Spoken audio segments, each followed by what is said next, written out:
बताया गया था कि वहाँ पे उसका अमृत कुंड रखा हुआ है नाभि स्थान पर, और अमृत कुंड रखा हुआ है। और वो विभीषण ने भेद खोला था कि वो वहाँ अगर तीर लगता है तो ही मर पाएगा, नहीं ये मर नहीं पाएगा।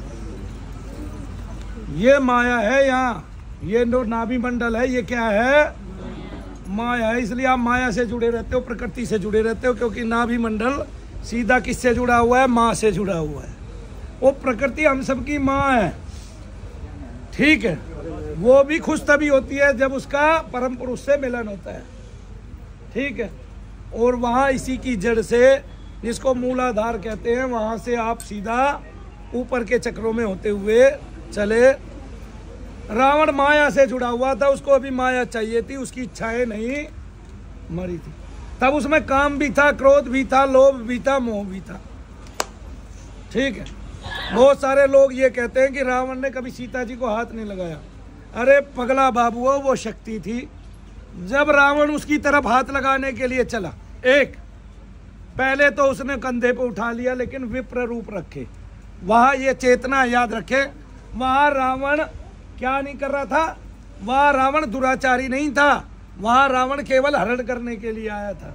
तब उसके मन में पाप नहीं था, तब उसका क्षय नहीं हुआ था, वो केवल उसको हरण करने आया था, और वो भी विप्र रूप रखे। माता सीता सामने हो गई और वो उनको उठा के ले गए। आपके याद ना हो, रावण का ध्यान इसी पे था, किसी तरह इसको लंका में। लेकिन जब वो लंका में गया और वो दुराचार के उद्देश्य से माता सीता के समक्ष उपस्थित हुआ, उसने अट्ठास किया तो माता ने एक तिनका घास का सामने कर दिया और रावण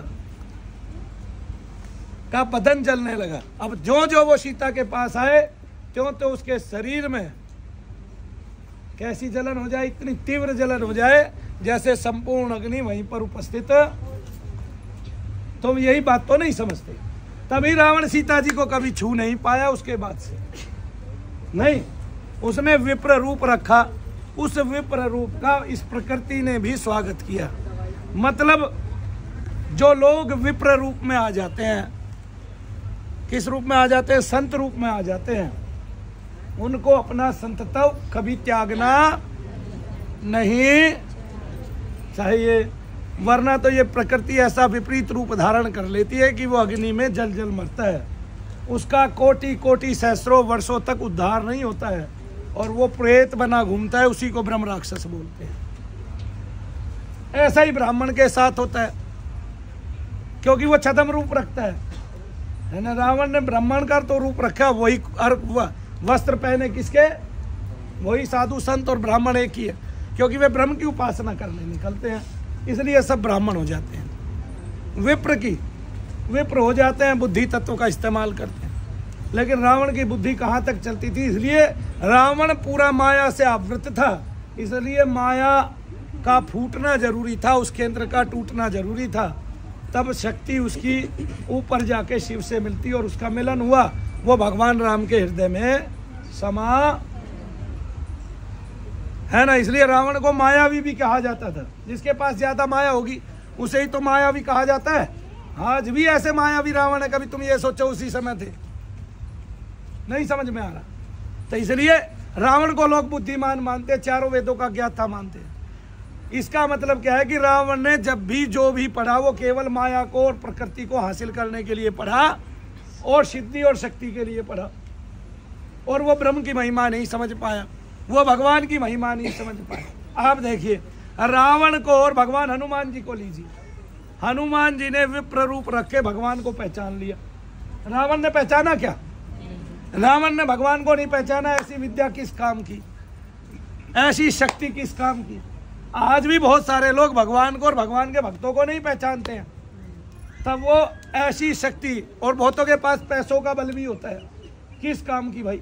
और खूब वे बुद्धिशाली भी होते हैं और कुशाग्र भी होते हैं अपने पूरे जीवन में, लेकिन वो कुशाग्रता केवल माया को इकट्ठी करने में ही, भगवान का तो उनके पास कुछ होता नहीं। तब जो तत्व आपके अंतर में है वो इतना सूक्ष्म है बिंदी के समान, लेकिन जो तत्व अत्यंत सूक्ष्म है, ईश्वर स्वरूप है, पुरुष स्वरूप है, जो आपका आत्मा है, बिंदु है, वो केंद्र में है, वो इस पूरे शरीर को चला रहा है मन बुद्धि के योग से। और वही मन बुद्धि और अहंकार आदि संयोगित होकर जब उनमें काम क्रोध लोभ मोह और अग्नि तत्व रह जाता है, तब वे किसका रूप धारण कर लेते हैं मरणोपरांत? प्रेत का। और वो प्रेत ही मायावी राक्षस है।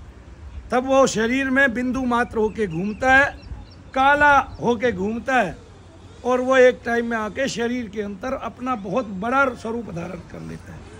तब वो शुरुआत जहाँ से करता है, चूंकि वह मलिन है, तब वहीं पे दर्द होने लगता है, और कुछ साल बाद पूरे शरीर में दर्द उपज जाता है, पूरा शरीर कष्ट से गिर जाता है। तब आपके प्रत्येक योग को वो खा जाता है, आपकी प्रत्येक क्रियाओं को खा जाता है। आप जब यज्ञ करते हैं तो वही यज्ञ करता है, ऊपर आ जाता है, सर पे बैठ जाता है।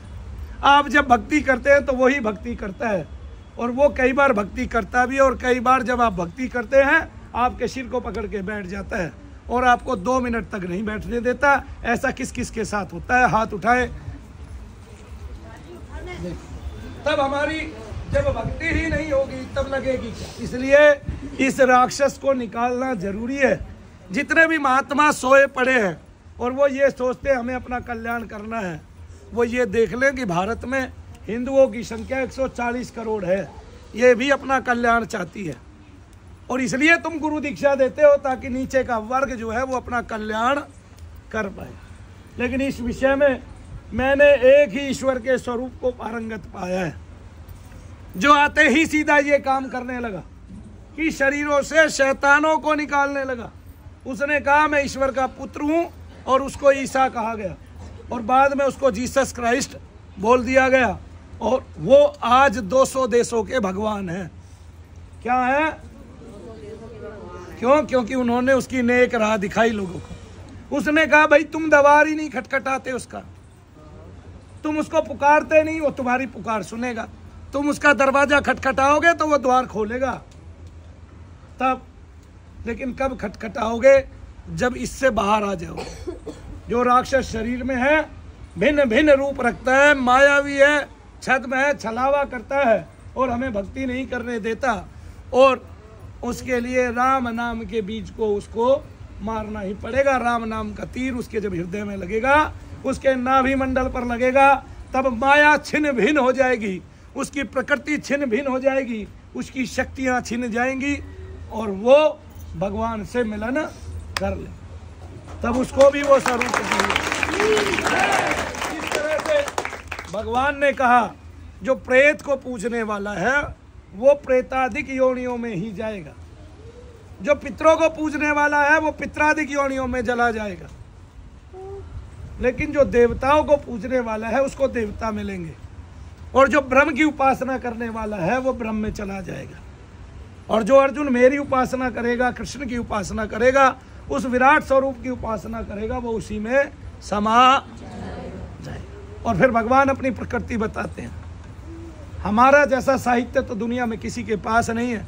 गीता जैसा कोई ग्रंथ ही नहीं है जो भगवान के मुख से सीधा सीधा निकला हो, जिसके गवाह भी अर्जुन है, जिसको देखने वाला संजय है और सुनने वाला धृतराष्ट्र है। तो सुनने वाले का तो उस टाइम भी उद्धार नहीं हुआ था धृतराष्ट्र का, नहीं समझे? उद्धार तो संजय का हो रहा था क्योंकि उसकी भगवान में पूर्ण श्रद्धा थी। उद्धार विदुर का हुआ क्योंकि उसकी भगवान में पूर्ण श्रद्धा थी। पता ही नहीं था उसकी श्रद्धा के कारण, उसकी भक्ति के कारण कि भगवान को छिलके खिला रहा है कि केला खिला रहा है। तो उद्धार तो उसका होगा जिसकी भगवान में पूर्ण श्रद्धा होगी। लेकिन पूर्ण श्रद्धा को, हमारी पूर्ण श्रद्धा को वंचित कौन कर देता है? एक राक्षस जो हमारे शरीर में काला घेरा, काला गोला, काला बिंदु बन के बैठा है। हमें उससे पार पानी पानी है। वो मायावी है, छद्मवेशी है जी। जैसे आपने देखा था भगवान ने सबसे पहले रावण को मारने से पहले शूर्पणखा ने किस किस को मरवाया था? अपने 2 भाइयों को, खरदूषण को। और भगवान ने खरदूषण का अपनी मंत्र विधि से खरदूषण के दुनिया भर के वो कर दिया, आपस में ही लड़ते रहे वे। ठीक है जी, मंत्र शक्ति से बहुत सारे राम इकट्ठे कर दिए और खरदूषण के रूप में, और वे आपस में ही लड़ के भर गए।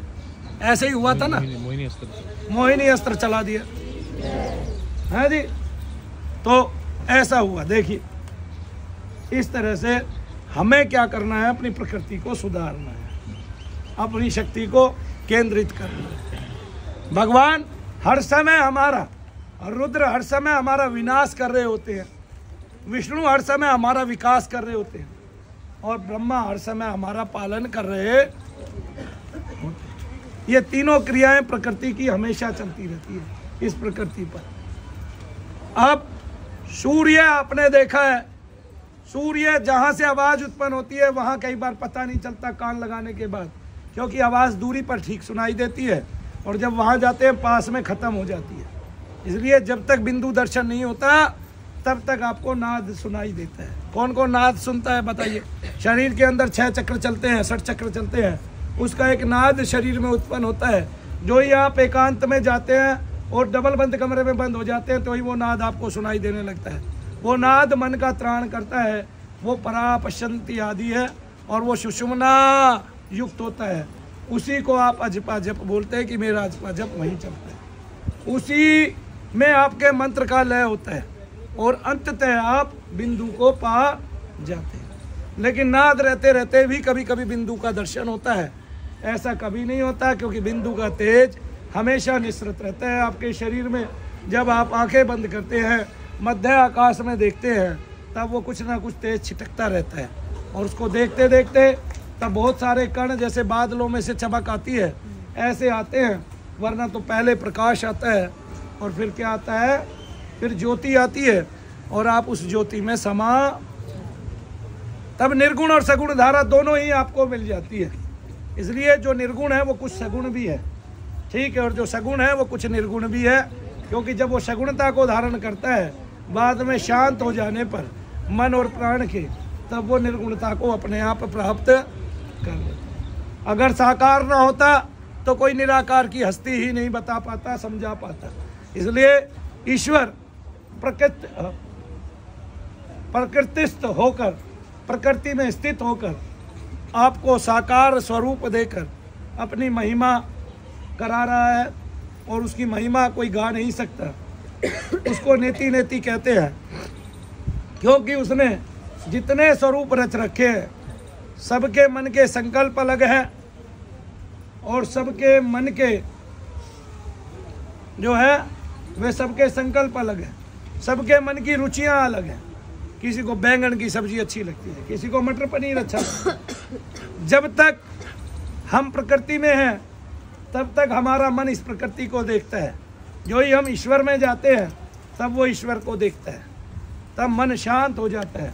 लेकिन जब वो वापस उसका ध्यान भंग होता है, समाधि भंग होती है, वापस प्रकृतिस्थ होकर मन उस ईश्वर की अगर कल्पना करता है तो, और अगर उसकी स्तुति करता है तो वह स्तुति पूर्ण नहीं होती, क्योंकि माया में क्या है, रोष है, माया में क्या है, मलिनता है, वायु में क्या है, वक्रता है, कुटिलता है।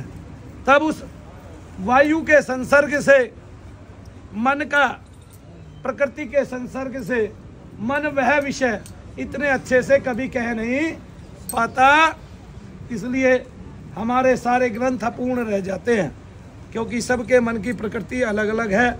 और जब समाधि भंग होती है, सबकी समाधि भंग होती है ना, तो समाधि में कोई ईश्वर दर्शन कर रहा है, उसकी समाधि भंग हो गई, समाधि से बाहर आ गया, मन प्रकृतिस्थ हो गया, तब मन अपने अपने स्वभाव के अनुकूल भगवान की स्तुति करता है ना।